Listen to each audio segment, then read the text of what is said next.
बीते दिनों 108 एम्बुलेंस सेवा में देरी के चलते एक मासूम बच्चे की मृत्यु का मामला लगातार चर्चा में बना हुआ है। इस गंभीर मुद्दे को लेकर आज मुख्य चिकित्सा अधिकारी डॉक्टर कुमार आदित्य तिवारी ने एक पत्रकार वार्ता आयोजित की। सीएमओ ने स्पष्ट किया कि जिला अस्पताल या वहां कार्यरत चिकित्सकों पर लगाए जा रहे सभी आरोप पूरी तरह से बेबुनियाद और तथ्यहीन है। उन्होंने कहा कि बच्चे के इलाज में जो देरी हुई वह 108 एम्बुलेंस सेवा की लापरवाही के कारण हुई। डॉक्टर तिवारी ने कहा, जैसे ही बच्चा अस्पताल पहुंचा, सभी चिकित्सकों ने तत्काल उपचार शुरू किया। डॉक्टरों ने अपनी ओर से पूरी मेहनत की और किसी भी स्तर पर कोई लापरवाही नहीं बरती गई। वहीं अस्पताल के चिकित्सकों ने भी अपनी प्रतिक्रिया देते हुए कहा कि उन पर लगाए जा रहे आरोप उनकी दिन रात की निष्ठापूर्ण सेवा पर कीचड़ उछालने के समान है। देखिए, हम जनता को ये बताना चाहते हैं कि ये बच्चा पहले से बीमार था। इसका सर्वप्रथम इलाज जो सरकारी संस्थान था हमारा ग्वालदम में, PSC टाइप A, वहाँ किया गया। उसके बाद इस बच्चे को रेफ़र किया गया हायर सेंटर के लिए। उसमें दोनों जगह लिखी थी, थराली और बैजनाथ, लेकिन बैजनाथ नज़दीक था अतः वो बैजनाथ आए। वहाँ पर जो बाल रोग विशेषज्ञ थे उन्होंने उसका ट्रीटमेंट किया और 2-3 घंटे इलाज करने के बाद उन्होंने उसको फिर हायर सेंटर के लिए लिखा कि इसको आगे ले जाइए। वो लोग मरीज के परिजन मरीज को लेकर बागेश्वर जिला चिकित्सालय आ गए। बागेश्वर जिला चिकित्सालय आते ही तत्काल जो हमारे आपातकालीन चिकित्सा अधिकारी थे उन्होंने उसका उपचार शुरू किया और तुरंत बाल रोग विशेषज्ञ को बुलाया, जो विदिन 5 मिनट्स वहाँ पहुँच गए क्योंकि वो राउंड पे थे। वो तुरंत पहुँच गए। उन्होंने तुरंत जो भी ट्रीटमेंट, जो सिम्टम्स थे, अकॉर्डिंग द सिम्टम्स जो भी ट्रीटमेंट था वो शुरू कर दिया, स्टार्ट कर दिया। उसके बाद उन्होंने थोड़ी देर के बाद जब बच्चे को देखा तो उनको लगा कि बच्चा ज़्यादा गंभीर है, तो उन्होंने उसके परिजनों को बताया कि ऐसा है कि इस बच्चे को आप आगे ले जाएं, यहाँ इसका इलाज अब संभव नहीं है। क्योंकि उनको ऐसा शक था कि इसके दिमाग में कहीं कुछ इस तरह का इन्फाक्ट या कोई इस तरह की चीज़ हो चुकी है जो कि इसके दिमाग पर असर पड़ चुका है, जिसका इलाज यहाँ संभव नहीं था। लेकिन हुआ ये कि जब परिजनों ने 108 को कॉल किया 7 बजे के आसपास, तो 108 उस वक्त नहीं आई। फिर उसके बाद हमारे जो चिकित्सा अधिकारी थे वो कॉल करते रहे। इसमें वो रात के 9:50 पर 108 वहाँ पहुँची। जब 9:50 पर 108 पहुँची, तब उस बच्चे को ना आपातकालीन चिकित्सा अधिकारी जिसकी ड्यूटी 8 बजे समाप्त होती है, ना वो गए, ना बाल रोग विशेषज्ञ गए। वो वहीं मौजूद रहे, बच्चे को लगातार मॉनिटर करते रहे। उसके बाद उन्होंने बच्चे को एम्बुलेंस में शिफ्ट कराया। शिफ्ट कराने के बाद बच्चा अल्मोड़ा मेडिकल कॉलेज गया। लेकिन जब वो रात में 11 तारीख को पहुंचा था, 11 तारीख की सुबह का टाइम रहा होगा, तो जब वो 10 से 11 की रात में जब वो पहुंचा, तो उसके बाद बच्चे की स्थिति वहाँ भी गंभीर थी काफ़ी, तो अल्मोड़ा मेडिकल कॉलेज ने भी उसे आगे रेफ़र कर दिया। इसके बाद बच्चा सुशीला तिवारी मेडिकल कॉलेज गया। 11 तारीख थी, उस दिन सुबह का समय था, 3 बजे के आसपास वो सुशीला तिवारी रात को पहुंच गया था, 3 साढ़े 3 बजे। जब सुशीला तिवारी पहुंच गया तो उन्होंने उसको तुरंत पीकू में लेकर के और वेंटिलेटर के सपोर्ट पर रख दिया। उसकी उन्होंने एक जांच की, CT स्कैन, जिसमें उसके ब्रेन में इन्फेक्शन आया।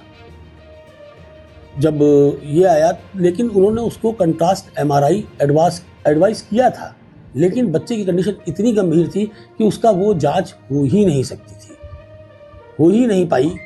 जो भी कारण रहा उसकी जांच नहीं हो पाई और बच्चा 16 तारीख तक सुशीला तिवारी मेडिकल कॉलेज में, 11 तारीख से 16 तारीख तक सुशीला तिवारी मेडिकल कॉलेज में भर्ती रहा। उसके बाद 16 तारीख को 8:10 पर उसकी मृत्यु हुई। सर, परिजनों द्वारा कहा जा रहा है कि जिला अस्पताल में चिकित्सकों द्वारा भी लापरवाही बरती गई, इस पर आप क्या कहना चाहिए? अगर चिकित्सकों द्वारा लापरवाही बरती जाती तो जो बच्चा यहाँ से अल्मोड़ा मेडिकल कॉलेज तक चला गया सेफली, और उसके बाद सुशीला तिवारी मेडिकल कॉलेज तक भी सेफली पहुँच गया, और उसके बाद जो सुविधाएं यहाँ नहीं थी, जिन सुविधाओं की कमी थी, जो जांचों की ज़रूरत थी, उसके लिए सुशीला तिवारी मेडिकल कॉलेज से ऊपर हमारे पास कोई सेंटर है नहीं। तो इस बात को एक मुद्दा बनाया जा रहा है काफ़ी ज़्यादा, आपको स्थानीय जनता को क्या संदेश देना चाहिए? मैं स्थानीय जनता से कहना चाहता हूँ कि नहीं, ऐसे एकदम से डॉक्टरों पर इस तरह का चिकित्सकों पर आरोप लगाना कि उन्होंने नहीं देखा या इलाज नहीं किया, ये गलत। उपचार किया गया है उसका यहाँ पे। मैं मानता हूँ थोड़ा 108 में आने में विलम्ब हुआ है, लेकिन उपचार तो उसका यहाँ किया गया है। 108 संचालक को आपके द्वारा क्या नोटिस नोट जारी किया? जी हाँ जी, नोटिस जारी कर दिया गया है और जो उस दिन ड्यूटी में था उसको हटा भी दिया उन्होंने। उसके बाद एक जांच कमेटी का गठन करने का मुझे दूरभाष पर आदेश दिया गया। मैंने जांच कमेटी गठित की, जांच करी, लेकिन उस जांच से उच्च अधिकारियों ने कहा कि ये जांच पूर्ण नहीं है, क्योंकि उसमें क्या था, दूसरा पक्ष जो था उससे वार्ता नहीं हो पा रही थी, क्योंकि हमारे पास उनका ना तो कोई कॉन्टैक्ट नंबर था, ना कोई ऐसा परमानेंट एड्रेस था जिस जगह से उनको ट्रेस करते। फिर हमको जैसे ही उनका दूरभाष नंबर उपलब्ध हुआ, हमने उस दूरभाष नंबर पर उनको आज कॉल की। आज ही उपलब्ध हुआ, आज ही मैंने कॉल की। मैंने कहा मान्यवर, मैं आपसे बात करना चाहता हूँ और मैं आपके अपने चिकित्सक से भी आपकी बात करना चाहता हूँ कि आखिर क्या हो। हाँ, पहले मैंने सुबह 9 बजे वार्ता की थी, तो ये बात हुई थी कि 11:30 बजे जो है वो मेरी वार्ता आप करा दीजिएगा, दूरभाष पर कॉन्फ्रेंसिंग करा दीजिएगा, हम बात करेंगे। मैंने 11:30 बजे फिर फ़ोन मिलाया। मैंने कहा सर आप जो है वो टाइम दीजिए और हमारे डॉक्टर से ही बैठे हुए हैं, आपसे वार्ता करना चाहते हैं। लेकिन उन्होंने मुझसे कहा कि मैं कहीं बाहर हूँ, अभी सर मैं बाहर हूँ, मैं जो है वो 2 घंटे के बाद आप मुझसे बात करेंगे। मैंने ठीक 1:30 बजे उनको फिर कॉल किया, लेकिन अभी भी उनका कॉल अब उठ नहीं रहा है और मेरे चिकित्सक यहीं बैठे हुए हैं कि वो वार्ता करें, हम आपस में वार्ता करके देखें क्या उनको क्या ऐसी समस्या थी जिससे उन्होंने अस्पताल पे इस तरह से हमारी छवि खराब हुई। आया था, जिसके बाद चिकित्सकों पर एक बहुत बड़ा आरोप लगाया गया है कि आप लोग के द्वारा बच्चे का अच्छे से इलाज नहीं किया गया। क्या आप लोग कहना चाहिए? बच्चा जो हमारे पास आया था, ग्वालदम से रेफ़र होने के बाद वो बैजनाथ आया था। बैजनाथ में पीडियाट्रिशियन सर ने उसे देखा था। देन उसके बाद भी उन्होंने उसकी गंभीर हालत देखते हुए बच्चे को हायर सेंटर के लिए रेफ़र किया गया था। हायर सेंटर न जाते हुए जिला चिकित्सालय बागेश्वर में आए, जो 6:10 पर आए। मेरे द्वारा बच्चे को देखने के बाद, उसकी गंभीर हालत देखने के बाद तुरंत ही एट ए टाइम मैंने पीडियाट्रिशियन सर को कॉल कर दिया और paediatrician sir at a time वहाँ पे पहुँच गए, जिसकी हालत काफ़ी गंभीर बनी हुई थी। और जो पीडियाट्रिशियन सर ने देखने के बाद, उसका ट्रीटमेंट चलाने के बाद, पीडियाट्रिशियन सर ने उसके तीमारदारों को ये काउंसिल किया कि बच्चे की हालत काफ़ी नाजुक बनी हुई है और उसे आगे ले जाना पड़ेगा हायर सेंटर के लिए। तो डायग्नोसिस हमने बनाया था इमरजेंसी में, उसकी हिस्ट्री लेके, क्लिनिकल कंडीशन देखने के बाद उस डायग्नोसिस को मैंने उनके परिवार को समझाया था कि बच्चे को दिमागी दौरे हैं, मुझे लग रहा है कि इसके दिमाग में संक्रमण है, ये मुझे शक हुआ। तो फिर मैंने उसको समझाया अटेंडेंट को कि देखिए इसके लिए कुछ थोड़ी जांचें होंगी और इसको थोड़ा हायर केयर की ज़रूरत है जो हमारे पास अवेलेबल नहीं है। हमें इसके एक PICU की ज़रूरत होती है ऐसा सीरियस केसेस मैनेज करने के लिए, पर हमारे पास वो यहाँ अवेलेबल नहीं है। तो ये सब समझाते हुए हमने बच्चे को स्टेबलाइज़ किया, स्टेबल कंडीशन में हमने उसको आगे रेफ़र किया। फिर हायर सेंटर के रेफ़र करने के बाद डॉक्टर साहब द्वारा फिर 108 को कॉल करने को कहा गया उनके तीमारदारों को।